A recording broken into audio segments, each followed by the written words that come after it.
What is up, everybody?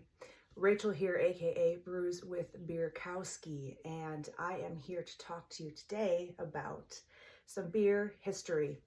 I am a certified cicerone and I am a historian, and today we're going to be talking about one of my most favorite subjects in the whole wide world: ancient beer goddesses.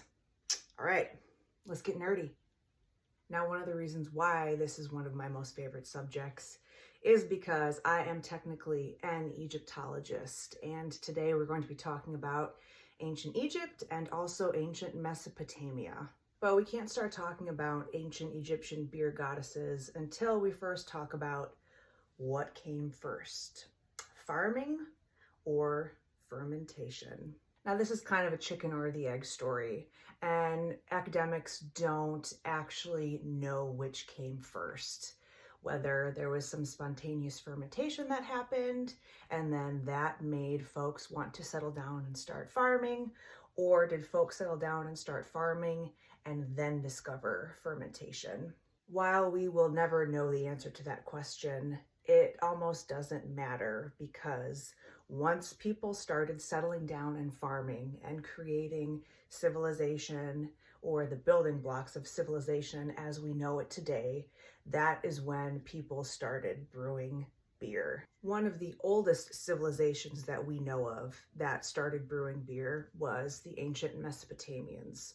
So these were folks that lived in the what we would call Fertile Crescent, which is going to be somewhere around the modern borders of Iran and Iraq. And they predate the ancient Egyptians, and they actually have a goddess that is dedicated specifically and only to beer, and her name is Ninkasi. In fact, they loved her so much that there are epic poems written about her. The most famous one that we have access to is called the Hymn to Ninkasi. Now, you might be asking yourself, why were the ancient Mesopotamians so enamored with this goddess Ninkasi and with beer in general? There's a couple of reasons why.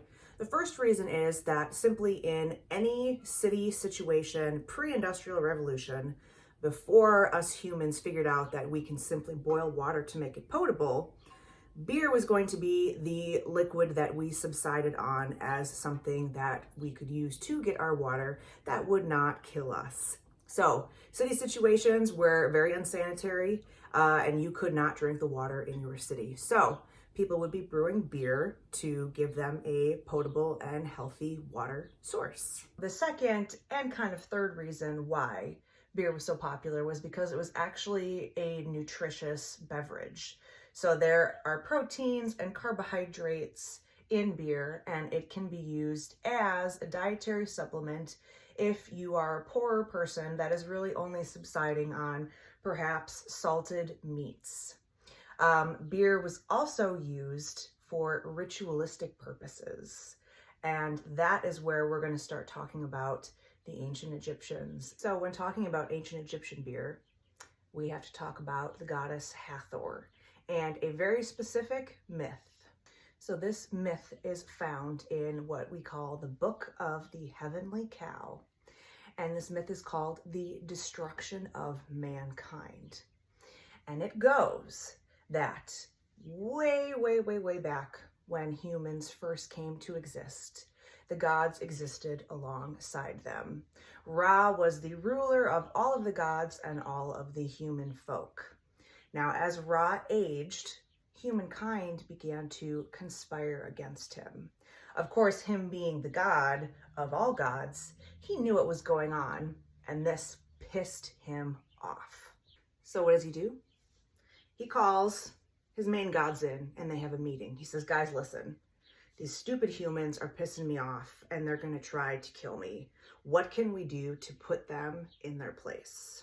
So they come up with the idea to send the goddess Hathor to Earth in the lion goddess form known as Sekhmet. Now, Sekhmet is a lioness. She is a badass bitch. And when she's pissed off, you better freaking watch out. So she comes down to Earth and she goes on a killing rampage. So much so that blood is spilled all over the earth. Hell hath no fury, right? Well, she gets so out of control and gets so bloodthirsty that all of a sudden the other gods are like, oh my God, we have to stop her. Like, she's gone crazy. So what do? They send a bunch of beer down, tinted with the color ochre, so it looks like red. And she laps it all up, thinking it's blood, and falls asleep in a drunken state. And then the world is saved, all because of beer. This myth was so profound that there was a yearly and sometimes bi-yearly festival called the Festival of Drunkenness, where this legend was celebrated. We have evidence of it from the Temple of Mut in Luxor, where there are inscriptions on the temple walls showing exactly what happened in this festival. What we can gather is wealthy folks and peasant folks alike all came together to drink a whole lot of beer to celebrate the fact that beer saved the world from Sekhmet's vengeance. These are, of course, just very, very few examples of how important beer was to ancient societies and cultures. Like I said, ancient cultures are very near and dear to my heart because I spent many, many years studying them. So I hope you enjoyed today's very brief history lesson. If you have any questions, please feel free to comment below. And of course, if there's anything you want to learn about pertaining to beer history, please let me know. I love telling stories and I love talking about beer. So cheers to those badass ancient bitches.